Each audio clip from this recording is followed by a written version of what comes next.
Hello students, welcome to my channel. तो आज हम शुरू करने वाले हैं मेल रिप्रोडक्टिव सिस्टम। इसको पढ़ने से पहले हम रिकॉल करते हैं लास्ट लेक्चर का। लास्ट लेक्चर में हमने कुछ इवेंट्स देखे थे, जिसमें सबसे पहला जो इवेंट था और सबसे पहली स्टेज जो थी वो थी गैमेटोजेनेसिस।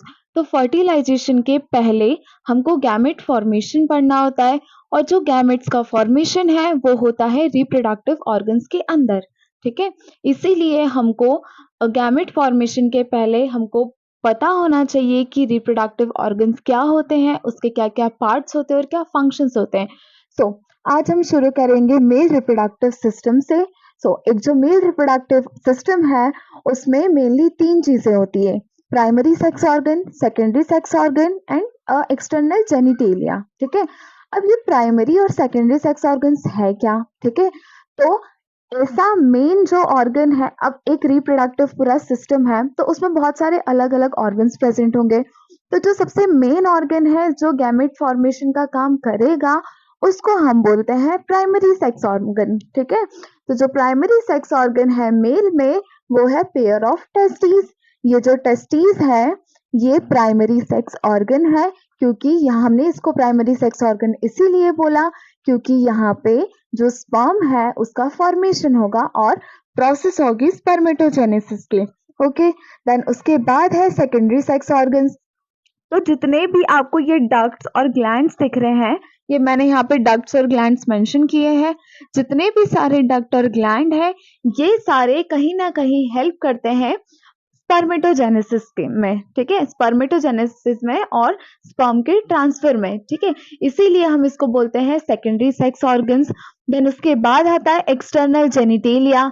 एक्सटर्नल जेनिटेलिया मीन्स जब भी हम एक ह्यूमन बॉडी को देखते हैं, एक मेल बॉडी को, तो उसमें हमको एक्सटर्नल पार्ट्स जो भी दिखाई देते हैं उसको हम बोलते हैं एक्सटर्नल जेनिटेलिया। तो यहाँ पे दो चीजें हैं, पेनिस और स्क्रॉटम। ठीक है, देन उसके बाद हम शुरू करते हैं एक एक के बारे में। ये मैंने एक डायग्राम मेंशन किया है यहाँ पे, तो मैं इसको पहले एक्सप्लेन कर देती हूँ। ठीक है, ये यूरिनरी ब्लैडर है जहाँ पे यूरिन जो है वो स्टोर होगी। जो स्टोर्ड यूरिन है वो इस यूरेटर से आके इस यूरेथ्रा से बाहर हो जाती है। मेल्स में यूरिन का और स्पर्म इजैक्यूलेशन का जो पॉइंट होता है वो सेम होता है, जो ट्यूब होता है वो सेम होता है। ठीक है, अब यहाँ से अब हम शुरू करते हैं। ये सेमिनल वेसिकल, प्रोस्टेट ग्लैंड और बर्बो यूरेथ्रल ग्लैंड, ये जो है ये एक्सेसरी ग्लैंड्स है। ठीक है, यहाँ पे नीचे स्क्रॉटम प्रेजेंट है, स्क्रॉटम के अंदर टेस्टीज है। ठीक है, अगर हम टेस्टीज के अंदर देखें तो टेस्टीज के अंदर टेस्टिकुलर लोब्यूल्स है, जिसके अंदर सेमिनिफेरस टिब्यूल्स प्रेजेंट होंगे, जिसके अंदर दो टाइप के सेल्स हमको मिलते हैं। एक होते हैं सर्टोली सेल्स और दूसरे होते हैं लेटिंग सेल्स। ठीक है, जो सर्टोली सेल है वो एक मेल जर्म सेल होता है जो कि आगे डिवीजन करता है और स्पर्मेटोगोनिया का फॉर्मेशन करता है। देन आफ्टर दैट वो कन्वर्ट हो जाता है स्पर्म में। और जो लेडिंग सेल्स होते हैं और सर्टोली सेल्स वो जो रहते हैं वो न्यूट्रिशन प्रोवाइड करते हैं।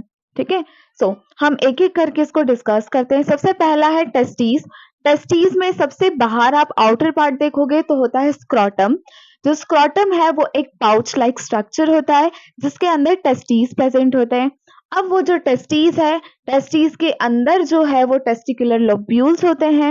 इन टेस्टिकुलर लोब्यूल के अंदर 250 सेमिनिफेरस टिब्यूल्स प्रेजेंट होते हैं। ठीक है, फिर इन सेमिनिफेरस टिब्यूल के अंदर देखो स्क्रॉटम है, स्क्रॉटम के अंदर टेस्टिकुलर लोब्यूल है, टेस्टिकुलर लोब्यूल के अंदर सेमिनिफेरस टिब्यूल है, और इस सेमिनिफेरस टिब्यूल के अंदर स्पर्मेटोगोनिया और सर्टोली सेल्स प्रेजेंट है।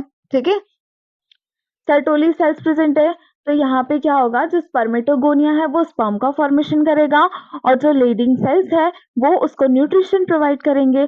ठीक है, अब उसके बाद जो नेक्स्ट आता है वो है एक्सेसरी डक्ट्स। क्या क्या डक्ट्स है जो यहाँ पे हेल्प कर रहे हैं? तो सबसे पहले आता है rete testis, then vas efferentia, then epididymis, vas deferens and urethra. ठीक है, ये रहा देखो रेटिटेस्टिस। जब टेस्टिकुलर लोब्यूल जो है वो ओपन होते हैं रेटिटेस्टिस में, फिर रेटिटेस्टिस में जो है रेटिटेस्टिस में जो रेटिटेस्टिस की जो ओपनिंग है एपिडिडिमिस में, वहाँ पे बीच में जो ट्यूब लाइक स्ट्रक्चर होता है उसको हम बोलते हैं वास एफरेंशिया। फिर एपिडिडिमिस जो है वो ओपन होता है वास डिफरेंशिया में, और वास डिफरेंशिया फाइनली ओपन होता है कहाँ, इस यूरेटर में, ठीक है। और यूरेटर और यूरेथ्रा हम बोल सकते हैं, सॉरी यहाँ पे मैंने यूरेटर लिख दिया, यहाँ पे यूरेथ्रा आएगा, ठीक है। ये जो है ये यूरेथ्रा है, जहाँ से यूरिन और स्पर्म जो है वो दोनों इसी पैसेज से जो है वो पास होते हैं, ठीक है। अब उसके बाद क्या है, उसके बाद आता है एसेसरी ग्लैंड्स।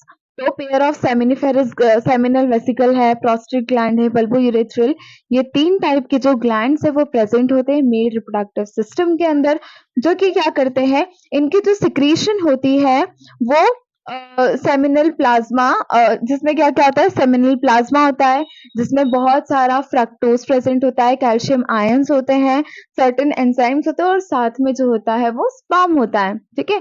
और ये जो सारी सिक्रीशन है ये सीमेन का फॉर्मेशन करती है, ठीक है। उसके बाद जो एक्सटर्नल जेनिटेलिया, इसमें हम स्क्रॉटम देख चुके हैं। पेनिस है, पेनिस जो है वो ऐसे स्पेशल टिश्यूज से बना हुआ है जो उसको इरेक्ट होने में हेल्प करते हैं, ठीक है। It is made up of special erectile tissue that help in erection of penis to facilitate insemination. जब भी इंसेमिनेशन होगा, फीमेल जेनाइटल ट्रैक्ट के अंदर स्पर्म्स का ट्रांसफर होगा, तो जो पेनिस इरेक्शन है वहां पे कुछ टिश्यूज होते हैं जो उसको इरेक्ट होने में हेल्प करते हैं। देन जो सबसे लार्ज पार्ट होता है, सबसे लास्ट पार्ट जो होता है उसको हम बोलते हैं ग्लैंड्स पेनिस, जो कि कवर्ड होता है लूज टिश्यूज से, जिसको हम बोलते हैं फोरस्किन, ठीक है। It's all about the male reproductive system. अब जो नेक्स्ट है वो हम पढ़ेंगे फीमेल रिप्रोडक्टिव सिस्टम के बारे में। Thank you.